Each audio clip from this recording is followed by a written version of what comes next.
Bonjour à tous et bienvenue pour cette nouvelle vidéo de combo pour Horreur Arkham le JCE.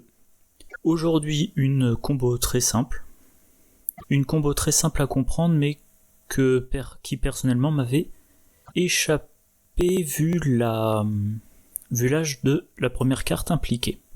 Donc cette première carte impliquée c'est Paris truqué, un événement truand de niveau 3 qui coûte 2, trait chance et perspicacité. Rapide, à jouer après que vous avez révélé un pion KO avec un modificateur négatif. Transformez le moins de ce pion en plus. Dans les FAQ, il est bien précisé, ça marche aussi pour les jetons spéciaux. À partir du moment où le jeton a un modificateur numérique, ça marche. La deuxième carte, c'est le fusil à canoncier, un soutien truand de niveau 5, qui coûte 3, qui occupe un emplacement de main, trait objet, arme, arme à feu illicite, utilisation de munitions, action dépenser munitions, combattre. Au lieu des dégâts normaux, cette attaque inflige 1 dégât pour chaque point de réussite, d'un minimum de 1 jusqu'à un maximum de 6. En cas d'échec qui devra infliger des dégâts à un autre investigateur, cette attaque inflige 1 dégât pour chaque point manquant, d'un minimum de 1 jusqu'à un maximum de 6. Donc, quand vous tirez avec le fusil à canoncier, vous voulez réussir le plus largement possible. Idéalement, vous voulez réussir de 6. Donc, a priori, il faut se mettre un énorme bonus. En partant du principe que vous jouez en standard, vous attendez à piocher un -2, voire -3 si on est en fin de campagne.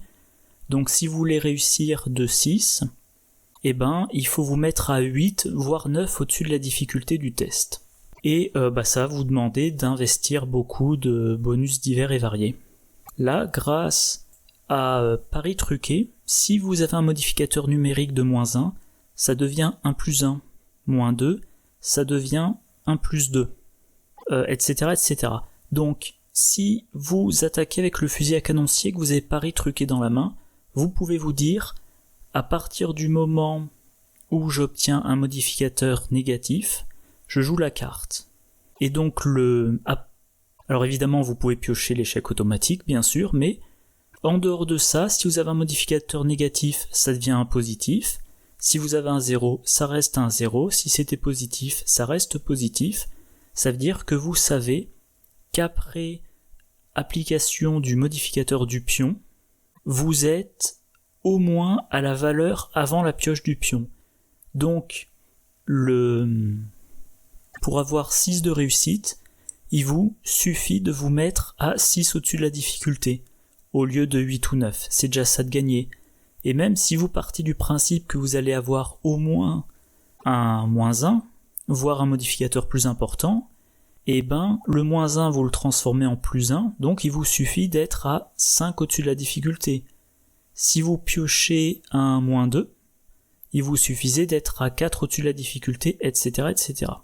Et comme Paris truqué, on ne le joue qu'après avoir révélé un pion avec un modificateur négatif, potentiellement, on fait sa première attaque, on a, mettons, un signe des anciens qui fournit un +2, on réussit à faire ses 6 dégâts, on fait la deuxième attaque, là on pioche un -3, on transforme le -3 en +3, de nouveau on fait 6 dégâts. Et alors, faudra voir le style de deck, mais si vous avez dans votre deck le fusil à canoncier pour vous occuper de l'ennemi de fin de scénario, si vous ne comptez tirer que 2 fois, une copie de Paris truqué devrait vous suffire. Et donc ça vous fait une combo à 8 dégâts. Une combo à 8 XP.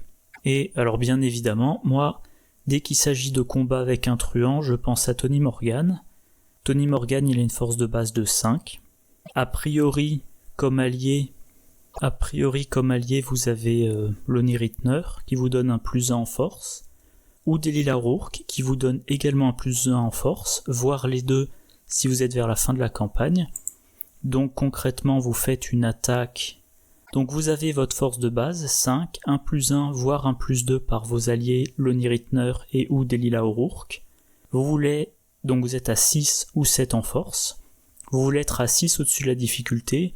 Donc globalement, vous devez avoir une autre carte qui vous fournit un bonus qui correspond à la difficulté, à la valeur de combat de l'ennemi. Donc le bonus pourrait venir par exemple de relations influentes.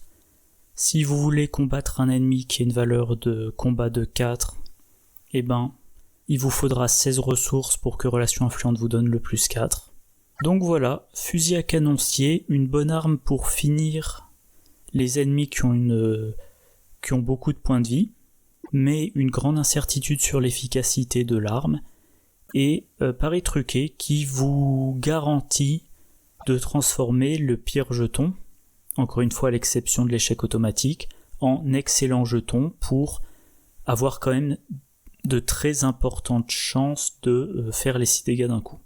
Bon ben voilà, c'est tout pour cette combo. Encore une fois, c'est pas un truc qui demande de beaucoup se creuser la tête, mais je reconnais que moi, pari truqué depuis la sortie de la boîte de base, eh ben je ne l'ai jamais joué, donc c'est pas une combo qui m'était venue en tête tout de suite. Voilà, j'espère que ça vous a intéressé. J'espère que ça vous a donné des idées d'emploi de l'une ou de l'autre de ces deux cartes.